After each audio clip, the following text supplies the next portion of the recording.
Hello students, this is Rita Walia. Today I'm going to start the next chapter of from your civics and chapter number 4. Name of the chapter is The Making of Laws. Okay, chapter का name क्या है? The Making of Laws. इसमें देखते हैं कि हम किस तरह से लॉज को बनाते हैं. पहले हमने क्या देखा लास्ट चैप्टर में कि पार्लियामेंट के द्वारा जो मिलके किस तरह से लॉ पास होते हैं, कॉन्स्टिट्यूशन के बारे में हमने पढ़ा. ठीक है, अब इसमें देखते हैं कि मेकिंग ऑफ लॉज कैसे होते हैं. इन एंशियंट इंडिया, एंशियंट होती है अगर हम पुराने इंडिया की बात करते हैं, ओल्ड इंडिया में there were many overlapping local laws. तो काफ़ी लोकल लॉज एक दूसरा एक के बाद दूसरा लॉ ऐसे बने हुए थे जिसकी कोई एक सीक्वेंस में मिलके जैसे होता वो नहीं था. Different communities enjoy different degrees of autonomy in administering these laws, but during the British rule this system slowly began to change. तो पहले अपने अपने लॉज होते थे, हर तरह से अपने अपने तरीके से रहता था. जब ब्रिटिश रूल आया तो कुछ जो लॉज थे वो चेंज होने लग पड़े. This is why some scholars believe that it were the British colonists who introduced the rule of law in India. तो ऐसा कुछ मानते हैं कि ये ब्रिटिशर्स ही थे जिन्होंने इनके लॉ को इंट्रोड्यूस किया इंडिया में.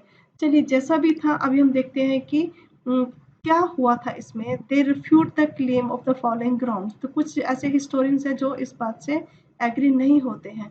The British law was arbitrary. For example arbitrary क्या होता है, अब देखो क्या पे the sedition act of 1870 laid down that any person protesting or criticizing the British government could be arrested without appropriate trial.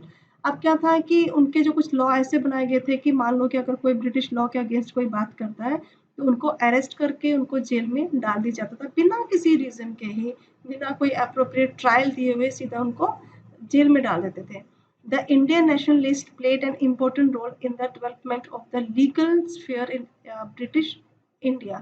जो इंडियन नेशनलिस्ट थे, जो राष्ट्रवादी थे, उनका एक बहुत बड़ा रोल था इनके ब्रिटिश इंडिया के जो लीगल स्फीयर था उसमें, जो कानूनी था उसमें. They began to protest and criticise the arbitrary law of Britishers. मिलके जिस तरह से ये लॉ को थोपते थे इनके इंडियंस के ऊपर ब्रिटिशर्स, उन्होंने उसका विरोध करना शुरू किया. By the end of the 19th century, Indian legal professionals also began to emerge. फिर बाद धीरे धीरे हर एक बीच में emerge होना शुरू हो गए. Indian judges also began to play a greater role in decision making. फिर उसके बाद जो जजेस थे उनका एक रोल जो था वो स्टार्ट हो गया. क्लियर हो गया ये. After independence, the constitution served as the foundation on which the members of the parliament make laws for the country. Let us study how the law come into exist. अभी हम इसमें ये study करते हैं कि लॉ वो किस तरह से मिलके बने हैं. लॉ मेकिंग क्या है कि अब पार्लियामेंट, अब फिर से देखिए हम पार्लियामेंट की ही बात करेंगे यहाँ पे. Makes laws. तो पार्लियामेंट क्या करती है, लॉ बनाती है फॉर द होल कंट्री. सारी कंट्री के जो लॉ है वो पार्लियामेंट से ही सेट होके आते हैं. It is the supreme law making body. इसको हम एक नेम दे सकते हैं, supreme law making body in the country.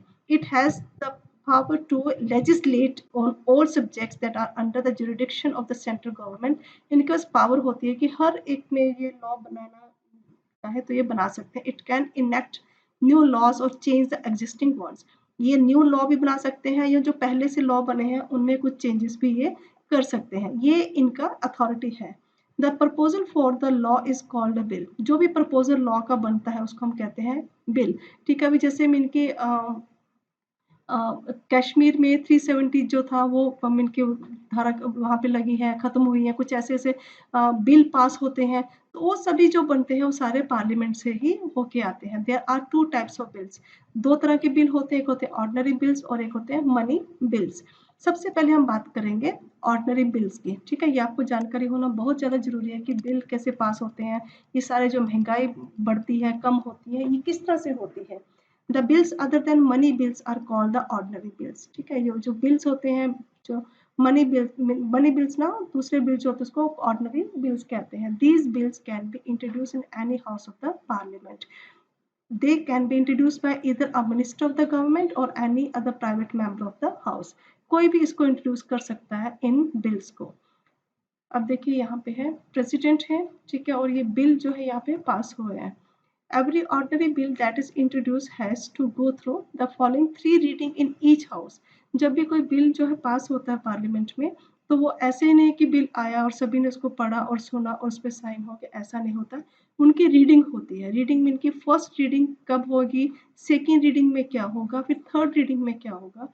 It is an introductory stage. जो फर्स्ट रीडिंग होती है इसमें सिर्फ बताया जाता है कि ये बिल है। इस स्टेज में क्या होता है कि द कंसर्न मिनिस्टर्स और a private member ask for the permission of the house to introduce the bill.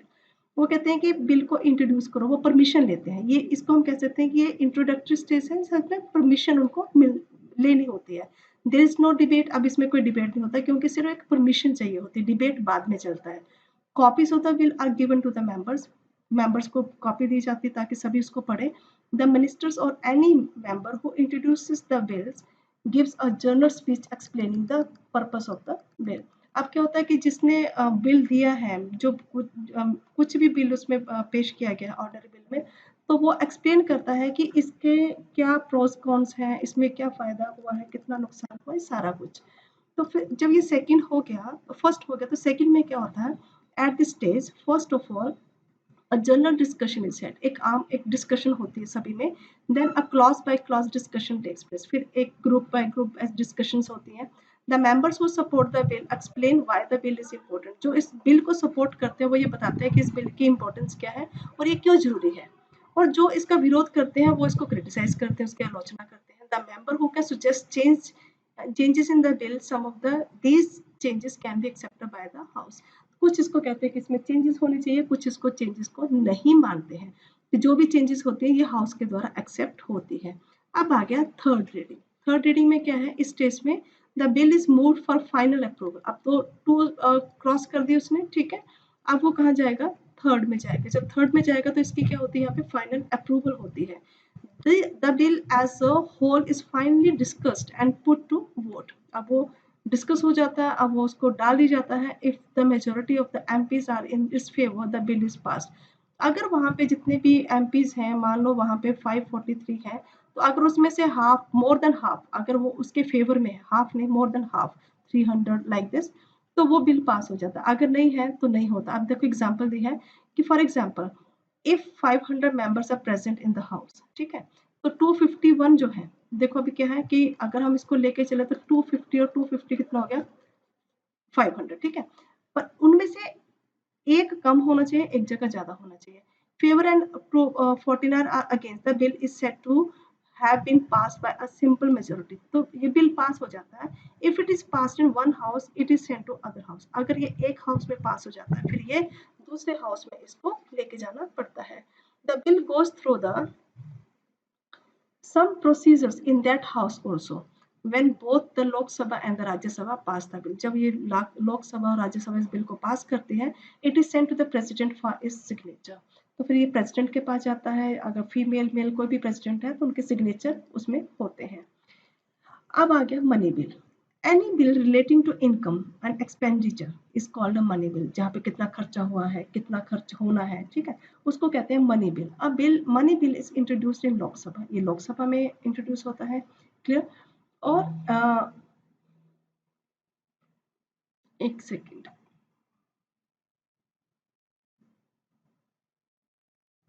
हाँ, ये जो बिल है ये कहाँ होगा, लोकसभा में इंट्रोड्यूस होगा। जबकि ऑर्डनरी बिल जो वो कहाँ पे होगा, वो पार्लियामेंट में इंट्रोड्यूस होगा। It can be introduce in the Rajya Sabha. ये राज्यसभा में भी होता है। When it is passed in Lok Sabha, जब ये लोकसभा में पास हो जाता है तो इसको राज्यसभा में भेजा जाता है। दो सभा होती है, ठीक है। एक तो होती है लोकसभा, जैसे मैंने बताया था, एक होती है राज्यसभा। सबसे पहले बिल कहाँ आता है, लोकसभा में, फिर उसके बाद ये शिफ्ट हो जाता है राज्यसभा में, sorry. In this way, a special procedure is adopted for it. A money bill cannot be introduced without a consent of the President of India। Money bill जो है प्रेसिडेंट की मर्जी के बिना वो नहीं सामने लाया जाता। When the money bill is passed in Lok Sabha, अगर लोकसभा में मनी बिल पास हो गया, it is sent to the Rajya Sabha for its recommendation। तो इसको फिर राज्यसभा में भेजा जाता है। It is mandatory for the Rajya Sabha to return the bill with its recommendation within 14 days from the date of receipt. जिस दिन बिल भेजा गया, मान लो इसको बिल को भेजा गया 31 को, तो ये 13 तक जो है जो बिल इनके पास पहुंच जाना चाहिए वापिस, ठीक है। If it doesn't do so, अगर मान लो कि वो 14 डेज के बीच में भी बिल को वापस नहीं भेजा है, the bill is consider to be passed by both the house. तो ये माना जाता है, बोथ द हाउसेस, ये माना जाता है कि जो बिल है वो दोनों हाउसेस के द्वारा पास हो गया है। The bill is then sent to the president for his और हर असेंट। फिर उसके बाद जो बिल है किसको दिया जाता है, ये प्रेसिडेंट को भेजा जाता है bill. Remarkably, whether a bill is a money bill or it is decided by Speaker of the Lok Sabha. Clear हो गया? अभी हमारे पास अमेंडमेंट जो कॉन्स्टिट्यूशन की जो हम पहले भी पढ़ रहे थे कि parliament can amend the constitution, कि पार्लियामेंट कॉन्स्टिट्यूशन में कुछ चेंजेस भी ला सकता है. The bill to amend or make changes in the constitution requires a special majority in the parliament. Generally, to make changes in the constitution, a two-third majority of parliament is necessary. To-third majority जरूरी है अगर कोई भी changes करनी हो. पहला है यहाँ पे देखो, यहाँ पे लॉज फॉर ऑल, कानून सबके लिए है. According to our constitution there should be no arbitrary exercises of power in independent India. All persons in independent India are equal before law. सभी कानून के सामने सभी क्या है, वो इक्वल है. ठीक. The law can not discriminate between persons on the basis of their religion, caste और जेंडर. किसी के बीच में भी वो होगी कि धर्म क्या है, उसका जेंडर क्या है, कौन से है, स्त्री है या पुरुष है, ऐसे कोई भी डिस्क्रिमिनेशन नहीं होती. That's all law will apply equally to all citizen of the country. No one can be above the law. कानून से ऊपर कोई भी नहीं होता है. The parliament makes laws according to the needs and demands of people. जैसे लोगों की डिमांड होती है वैसे लॉ बनता है. So the role of citizen is crucial in helping the parliament in framing different concerns of people into laws at every stage. The legislative procedure, the voice of the citizen is a crucial element. तो यहाँ पे लोगों का भी बहुत ज़्यादा mean की parliament के डिसीजन में हाथ होता है. Laws and dissent. Sometimes you find that the parliament passes law. कई बार देखते हैं कि पार्लियामेंट में तो लॉ पास हो जाता है, that become very unpopular. It is possible that the law is constitutionally valid और लीगल, कि लॉ जो है वो वैलिड हो, लीगल हो, but it can be unpopular and unacceptable to the people. पर वो हो सकता है कि अनपॉपुलर हो और अनएक्सेप्टेबल हो. तो इस समय इनकी ऐसी स्थिति में जब भी ऐसा कुछ होता है तो this is because people think that the intention behind the law is unfair and harmful. तो ऐसा सोचते हैं लोग कि ये इंटेंशन जिसके पीछे वो अनफेयर और हार्मफुल है. People begin to criticise the law. अगर लगता है कि लोगों ने उसका प्रोटेस्ट उसको मिनके नहीं किया, अपोज कर दिया, तो उसको क्रिटिसाइज किया जाता है. होल्ड पब्लिक मीटिंग को रखा जाता है. आर्टिकल्स लिखे जाते हैं न्यूज़पेपर में, रिपोर्ट आती है टीवी में, न्यूज़ चैनल में, और at time peoples even approach the court. तो लोग कोर्ट तक भी पहुंच जाते हैं. The court has the power to modify और cancel a law if it finds that the law is not in accordance with the constitution. तो जो कोर्ट है उस लॉ को कैंसिल भी कर सकती है. In such a situation, there is pressure on the parliament to change the law. In situations में पार्लियामेंट के पास एक प्रेशर होता है कि वो इस लॉ को चेंज करे. ठीक है, ये तो हो गया. अभी हम एक ऐसी केस स्टडी है यहाँ पे, ये केस स्टडी आप खुद इसमें पढ़ोगे. केस स्टडी में दिया है कि द सॉल्ट सत्याग्रह. ठीक है, ये आप देखोगे ये महात्मा गांधी के द्वारा था कि civil disobedience movement began with breaking of salt law by Gandhi ji. यहाँ पे सॉल्ट लॉ चला था. सॉल्ट क्या था, नमक होता है ना. तो ये एक कैसा लॉ था ये भी हम देखते हैं. According to the law making of salt was the monopoly of the government. This law prevented Indians from making salt from sea water without the government's permission. इसमें ब्रिटिशर्स ने क्या किया था कि जो इंडियंस थे वो क्या करते थे कि समुद्र से, जो समुद्र का पानी आपको पता वो कैसा होता है, वो बहुत ज़्यादा खारा होता है, सॉल्टी होता है. तो उसमें सॉल्ट जो है वो काफ़ी होता है. तो इसमें ब्रिटिशर्स ने मना कर दिया था कि कोई भी वहाँ पे सॉल्ट नहीं बनाएगा. तो उस टाइम पे एक सॉल्ट सत्याग्रह गांधी जी ने ये मूवमेंट स्टार्ट किया था. क्लियर हो गया. तो Gandhi ji protested the law. उन्होंने इस कानून को जो बनाया गया था इसको विरोध किया था. एंड विद द फेमस डांडी मार्च, आपने सुना होगा डांडी मार्च उस समय चलाई थी उन्होंने.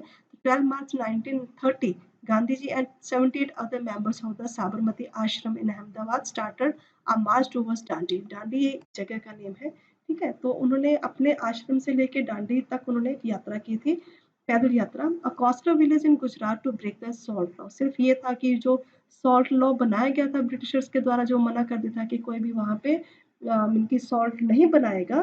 ठीक है, तो उसके लिए, उसको ब्रेक करने के लिए कि लोगों को हक है कि उनको ये सॉल्ट बनाने का.